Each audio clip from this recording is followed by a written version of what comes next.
Do you think as you have grown as an artist, do you think your audience has grown with you?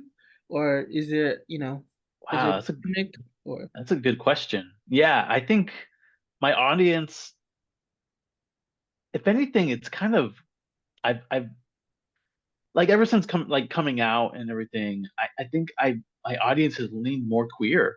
Like mm, it's just kind of like I think well, especially through Bermuda Jones too. That character themselves are non-binary. And whenever I go to like a book reading with Bermuda Jones or like I introduce the character to somebody, they're always like odd that they're a mm, character that they're a non-binary character. I love seeing people, especially non-binary people, being able to connect to that, and being like, "Wow, I can see myself in this comic." And it's like, in a way, I feel like that I'm giving back in a way because it's like I'm having representation of non-binary yeah. people in my comic, and I think that's great. I think we need more of that. So I love seeing people smile and light up. And I think to answer your question, yeah, I think my audience has definitely gotten a lot more queer leaning, and definitely more of the horror Mm, aspect of it too. right. Ever since I did Tales of Hoodoo Horror, I think there was a lot of conversation.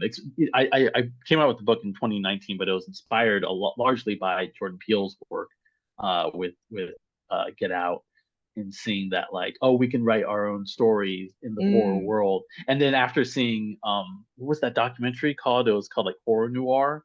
It was like the yes. one on Shutter, and then Yes. seeing like, oh wait, this we've always been here. Yeah, we have. We've always been here. It's So there's this good. huge history of it. So it's like, Yeah.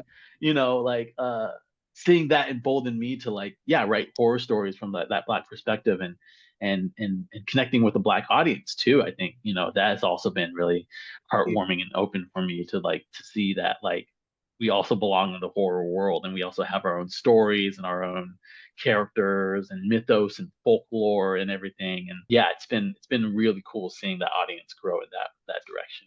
It's a small audience, but like, I love every one of them. Anybody who buys a Exactly. book of mine, I'm just like, yay, thank you. Yay, for sure. I totally. I mean, I think that was my impetus for creating a black cast in my horror comic is like you never, I mean, well, can't say never anymore because LL Cool J seems to survive every horror movie he's in. But normally we die in the first 10 minutes is the joke, right? And Mhm. so it's like, okay, I want to make something where we are the protagonists or the antagonists. Like black people gonna be in the end of this book. Like And that's what I love so much about nothing good ever happens, is that like that it's about community. I feel like when